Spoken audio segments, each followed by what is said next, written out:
مصر کے پیرامڈز قدیم دنیا کے سب سے ناقابل یقین عجائبات میں سے ہیں۔ آج لاکھوں لوگ ان تعمیراتی عجائبات کو دیکھنے کے لیے مصر آتے ہیں، جن کے وجود نے جدید مورخین اور انجینئرز کو بھی حیران کر دیا ہے۔ یہ پیرامڈز کس نے بنائے اور کیوں اور کیسے بنائے، اس کے اسرار سے پردہ اٹھانا ریکارڈ شدہ تاریخ کے آغاز سے ہی ٹیلوں میں دفن راز کو پھیلانے کے مترادف ہے۔ ناظرین، اس کے باوجود ان بہت بڑے ڈھانچے کی تعمیر کے پیچھے سچائی کو واضح کرنے کے لیے صدیوں سے بہت زیادہ تحقیق کی گئی ہے، جس کو مکمل ہونے میں ممکنہ طور پر 15 سے 30 سال تک کا وقت لگا، لیکن اس کا جواب جو اب تک معلوم ہوا وہ ہم آپ کے سامنے رکھتے ہیں۔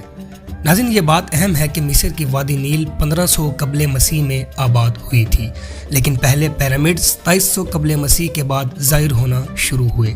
دنیا بھر کی بہت سی تہذیبوں کے لیے عام طور پر 800 سال کا عرصہ سادہ زراعت سے بڑے پیمانے پر تنظیم اور تعمیر کی طرف منتقلی کے لیے کافی نہیں ہے، اس لیے مصری خاندانوں نے اس کی پیروی کرنے کے لیے ایک مشکل مثال قائم کی۔ 2500 اور 2600 قبل مسیح کے درمیان گیزا کے مشہور پیرامڈ چوتھے خاندان کے دوران بنائے گئے تھے۔ حوالے کے لیے پہلا خاندان 3100 قبل مسیح اور 2900 قبل مسیح کے درمیان قائم رہا اور قدیم ترین ہائیروگلفس کے 27 دور سے شروع ہوا۔ پیرامڈ کی عمارت میں ایک وقفہ 2300 قبل مسیح اور 2000 قبل مسیح کے درمیان واقع ہوا، لیکن مقبولیت میں دوبارہ سر اٹھانے کے بعد عظیم مصری خاندانوں کی آخری پیرامڈ 1700 قبل مسیح سے ٹھیک پہلے ختم ہو گئے۔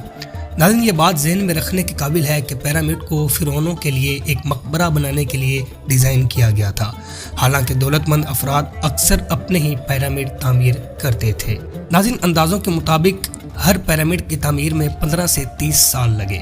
مختلف سائز 1.2 ملین سے 92 ملین کیوبک فٹ تک ہیں اور بنیادی جز چونا پتھر کے بڑے بلاکس ہونے کی وجہ سے ہیں۔ یہ بات قابل فہم ہے کہ کچھ پیرامڈز دوسروں کے مقابلے میں زیادہ وقت لیتے تھے۔ ناظرین، دلچسپ بات یہ ہے کہ مصریوں نے پہیے کی شکل کے میکانزمز کو نمایاں طور پر استعمال نہیں کیا، جس سے ان نظریات کو کم کیا جاتا ہے کہ سلنڈروں کی ایک سیریز پر پتھروں کو باقاعدگی سے پیرامڈز پر لہرایا جاتا تھا۔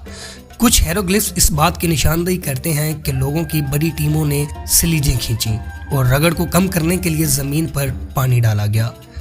اگرچہ 30 سال ایک طویل وقت لگ سکتا تھا، یہ ایک رفتار کا اشارہ دے گا کہ ہر 3 منٹ میں ایک بلاک بچھایا جا رہا ہے، جو کہ عظیم پیرامڈ میں کل 2.3 ملین بلاکس ہیں۔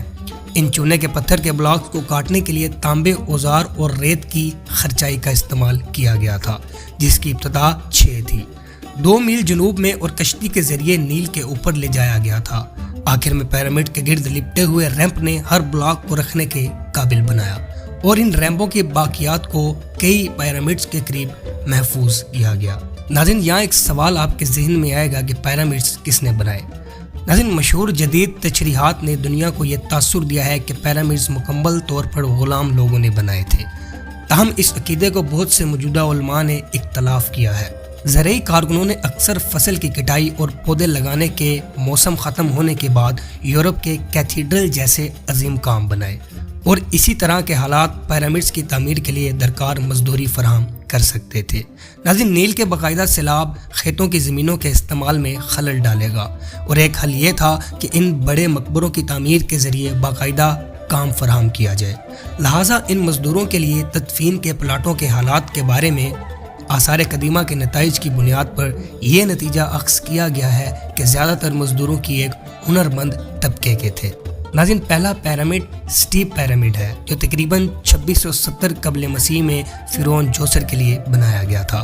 سکرا کے چپٹے مدفون کھیتوں میں واقع اس پیرامڈ کو مشہور معمار امہوٹپ نے ڈیزائن کیا تھا۔ 200 فٹ سے زیادہ اونچا یہ ڈھانچہ اپنی تعمیر کے وقت انسان کا بنایا ہوا سب سے اونچا معجزہ ہو سکتا ہے۔ بعد کے مقبروں کی طرح کمپلیکس کا مقاصد مردہ فرعونوں کو بعد کی زندگی میں مناسب منتقلی فراہم کرنا تھا، جبکہ پیرامڈ ڈیزائن کا مرکز ہے۔ وسیع جنازہ گاہیں بھی احاطے کو گھیرے ہوئے ہیں۔